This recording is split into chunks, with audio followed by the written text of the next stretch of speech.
একটি বানানা বা কলা কিভাবে আঁকবেন এই ভিডিওতে আমি আপনাদেরকে পরিষ্কার করে দেখাবো। প্রথমে আমরা ফ্রি হ্যান্ড ড্রয়িং করব, এরপর কৌশলী স্কেল বা দাগ দিয়ে শেখাবো। দেখুন একটি বানানা বা কলা কিভাবে ড্রয়িং করতে হয়। শুরুতে আপনি এভাবে দাগ দিতে পারেন, এই ভাঁজের মতো একটা দাগ দিতে পারেন, এটা কিন্তু হালকা দাগ দিয়েছি। এভাবে চাঁদের মতো করে একটা হালকা দাগ দিবেন। এরপর কি করতে হবে, এখান থেকেই দেখুন এই যে মাঝে একটু ঢেউ দিয়ে এভাবে, এটা একটা কলার শেপ। প্রথমে গাঢ় করে আঁকবেন না, হালকা করে আঁকতে হবে। এতদূর পর্যন্ত নিয়ে এসে এখানে দেখুন আমরা গোল করে দিলাম, একটু চোকা রাখলাম।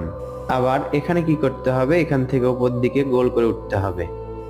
আবার এখান থেকে দেখুন এই যে কলার বোটা আঁকলাম। এবার কলার মাঝে দাগ দিতে হবে, এই যে একই ঢেউয়ে দাগ আঁকলাম। আবার এখান থেকে দেখুন এই দাগের সাথে মেলালাম। যখন হালকা দাগে আঁকা হবে, পারফেক্ট মনে হবে, তারপর আপনাকে গাঢ় করতে হবে। এবার কলাতে আমরা রং করে দেখাবো। কলাতে রং করা খুবই সহজ বা ইজি।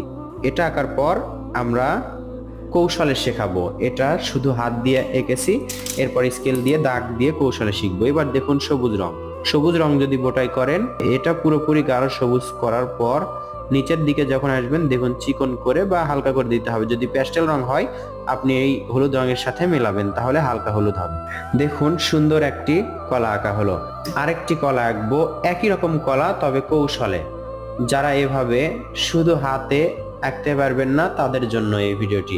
দেখুন স্কেল, ছোট একটা স্কেল নিলাম। স্কেল যদি না থাকে হাত দিয়ে এভাবে সোজা দাগ দিতে পারেন।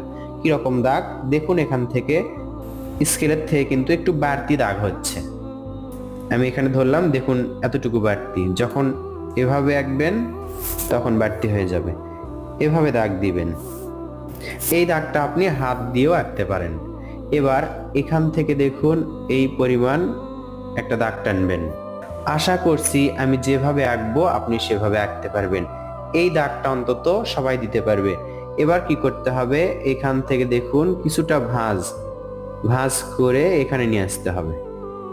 খেয়াল করুন, এখানে যখন আসবে আস্তে আস্তে নিচের দিকে ভাঁজ হবে, এখানে ভাঁজ হবে। আবার কি হবে, এখান থেকে এখানে উঠে ঠিক এখানে যেই ভাঁজটি করেছিলাম সেই ভাঁজ। এবার কি করতে হবে, এখান থেকে এই দাগেও রাখতে পারেন অথবা দাগ থেকে একটু বড় করে দিবেন, তাহলে ভালো হবে। উপর দিকে উঠে যাবে। একই রকম করে এখান থেকে একটু মোটা হচ্ছে, এখান থেকে আমরা ফাইনালি আঁকছি। খেয়াল করবেন এতদূর পর্যন্ত এই ভাঁজ দাগটা দিতে পারলেই কলা আঁকা সহজ। কলার শেপ হলো। এবার এখানে একটি গোল করতে হবে। দাগটা আমরা এটার সাথে মিলে দিব। আবার দেখুন এটা এখানে থাকবে। এই যে কলার একটা শেপ আঁকা হলো, একটা দুইটা। রাবার দিয়ে হালকা দাগগুলো মেশাতে হবে। আশা করছি আপনারা এইটুকু আঁকতে পারলেই কলা আঁকা পারফেক্ট হবে। হুবহু যে এই ভিডিওর মতো হতে হবে বা বইয়ে যে ড্রয়িংটি আছে সেরকম হবে এমনটা না। আপনি কৌশলে সুন্দর একটি কলা আঁকলেন, এটাই যথেষ্ট। রং করলেই সুন্দর দেখাবে। আশা করছি বোঝাতে পারলাম কিভাবে একটি কলা আঁকতে হয়।